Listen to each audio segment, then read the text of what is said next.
Hey, morning everyone. I did note yesterday, thanks to what can be best described as operator error, that second part of the lecture didn't actually record.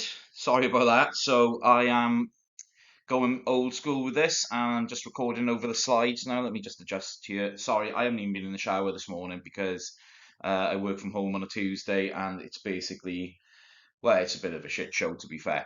And indeed, this whole thing is a bit of a shit show because, like, yeah, I literally forgot to press the record button when I pressed it off for the second half. So I'm going to go through these slides so you've got the full context of exactly what I'm talking about.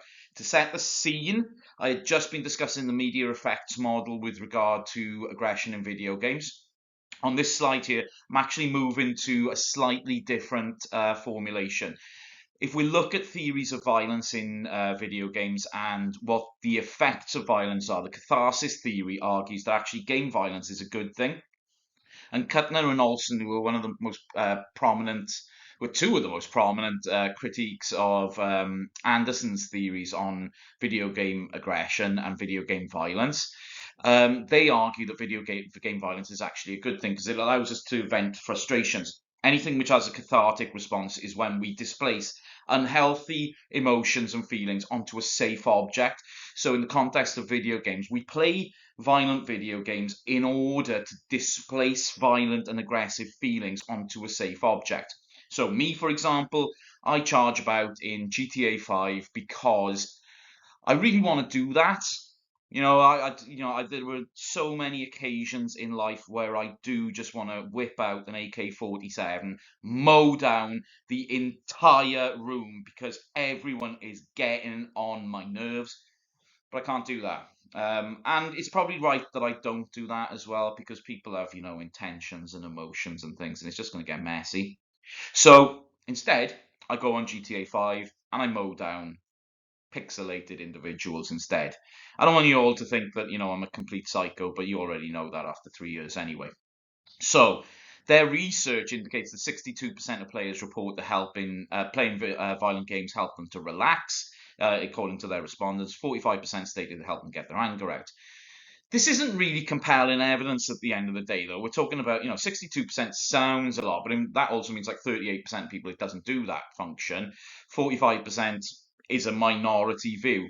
The problem with the cathartic theory sort of view of video game violence is there's very little empirical evidence that suggests this is true. Now, from a personal perspective, this does ring true.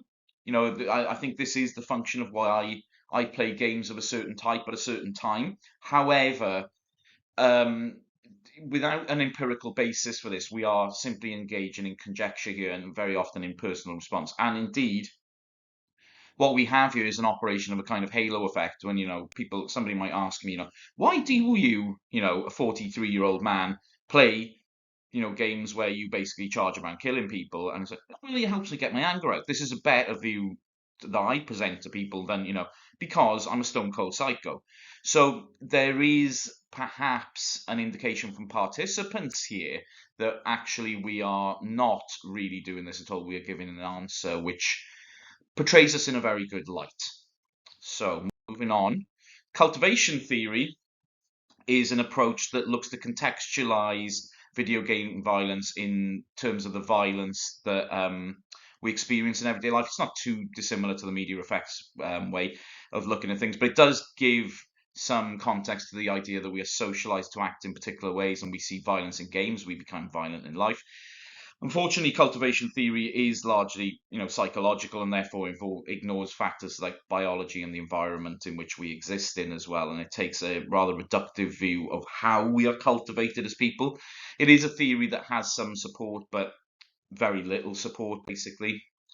Social learning theory is something that we are quite familiar with, and it's closely related to the effects model, as we know. The idea that mass media contains clear messages on which impact on a passive audience. Now, automatically, whenever we see that and we see the words passive audience, alarm bells should be ringing. This is a view of human beings as being sponges, just passive recipients of media messages, and We know that that's not the case. We know that that kind of theorizing about audiences and, people in general is a deeply naive view. The idea that people copy things that we see in the media and we just copy them automatically is really, really problematic. And earlier in the lecture, I talked about Henry Jenkins, and Jenkins's point that, we don't play school shooting video games.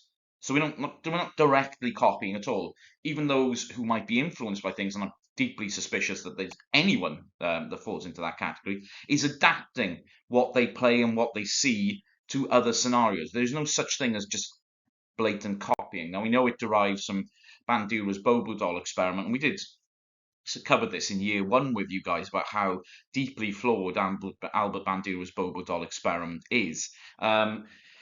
In the class, I was talking about, how we would make a violent kid on this basis. And, basically we'd have to take Josh and put him in a box and expose him to nothing but violent stimuli, give him no sort of socialization or care over the course of his life. And actually what we've created there is a monster because of the way that we've done this. The idea that, just a simple exposure to one instance of mediated violence and then people just copy it, ignores a whole myriad of millions and millions of factors which imprint on a child and influence their behavior. And this is important in terms of how psychologists in general view these sort of things. They view violence out of context. And this Albert Bandura's Bobo doll experiment lacks any kind of social context to how violence actually takes place, because it is a strange situation that you put someone in which has no other social context whatsoever.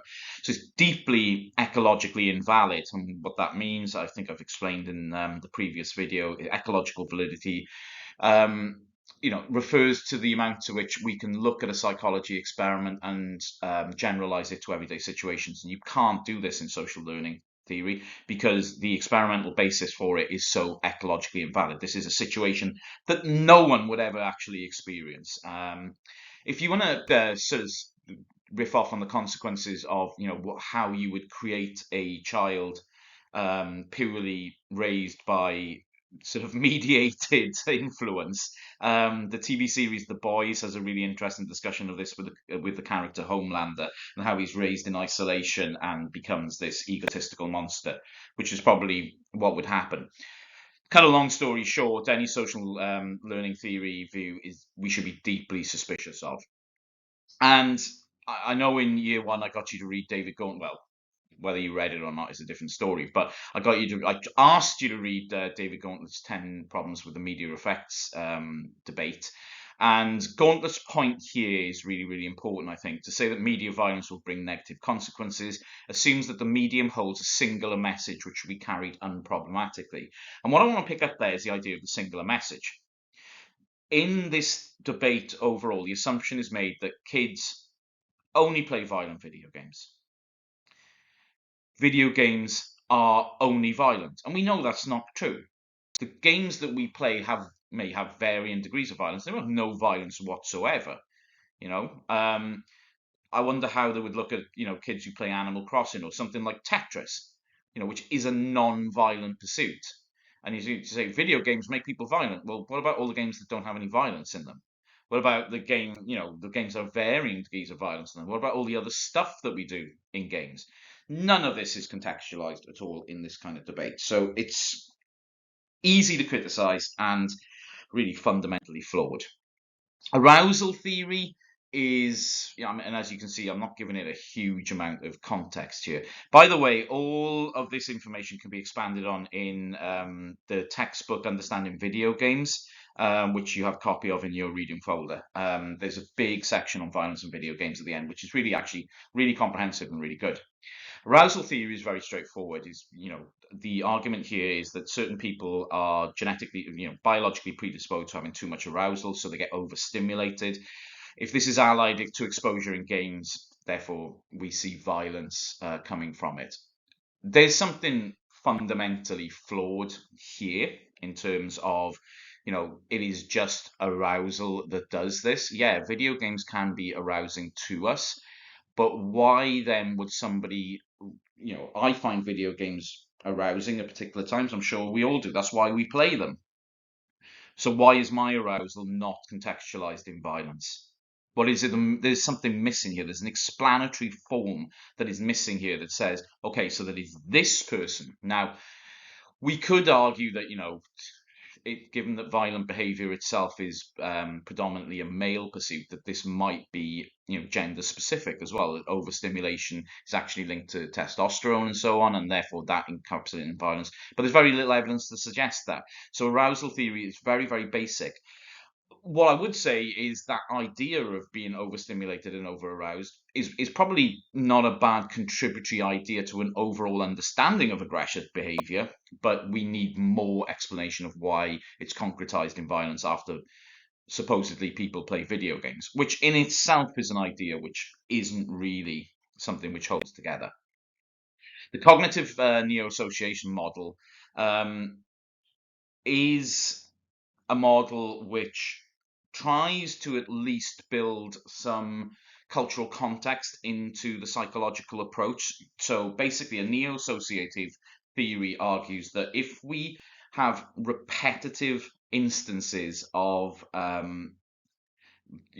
experience of violence, and that is experienced positively through increased arousal, for example, then we will create associations, mental associations between violence and positive outcomes. So if we see that in video games over and over again, then we will associate that with violence with positive outcomes, and we are more likely to act violently after that. It's not massively dissimilar, therefore, to the media effects debate, as far as I'm concerned, which argues roughly a kind of the same thing. This has, if you like, the veneer of more scientific credibility about it, but the understanding of the mechanisms that go into neo-association are very poorly understood generally, and this idea that why therefore if we play similar games to one another and I'm making the same associations as another person, what is the mediating factor for me? Why am I not committing violent games? This does tend to suggest that if we are exposed to the same kind of cultural stimuli, which by and large very often we are, there will be a sort of causal outcome to all of this. It doesn't contextualize the other factors that go into the performance of violent behavior. Now, overall, in terms of the sort of overarching theory, the general aggression model, which is a social psychological theory, which again, Craig Anderson is a major figure in. This is a dynamic social cognitive and developmental model that provides a framework for domain-specific aggression theories. If you like, most of these theories that I've discussed can be grouped under the general aggression model. And what this does is provide a framework for understanding how aggression operates under the control of internal psychological processes and that restrain different urges. And specifically, what the general aggression model kind of argues is that self-control and our control of aggressive urges can be loosened by the experience of aggressive stimuli outside us. And so we can lose control of ourselves. Again, this is largely based on correlational research, which is problematic because there's no causal relationship between the two, and meta-analyses, which, as I outlined in the previous video, are deeply problematic because they overemphasize positive effects and underemphasize negative effects, and there's selection bias in what goes into meta-analyses as well. The general aggression model is general. It doesn't really offer us a very specific way of understanding aggression generally, or the relationship between aggression and games, and proposes still that there is a causal relationship between playing games and therefore aggression, rather than perhaps considering the other side that aggression begets playing violent video games. All of these are psychological approaches which come with their own problems. Psychology as a discipline has a view of humans which can be quite problematic in terms of us being sort of information processing units rather than something more complex than that. All of these are experimentally based, which means that they very often lack ecological validity. They don't understand the context in which we play games, so therefore they decontextualize play. Play is a social activity, play is a cultural activity. In these, it is an experimental activity, which is not in those other contexts. All have issues with explanations and all are very culturally biased. They're all American studies. They look at aggression as it occurs in the American context, which is very different to how aggression occurs in other contexts.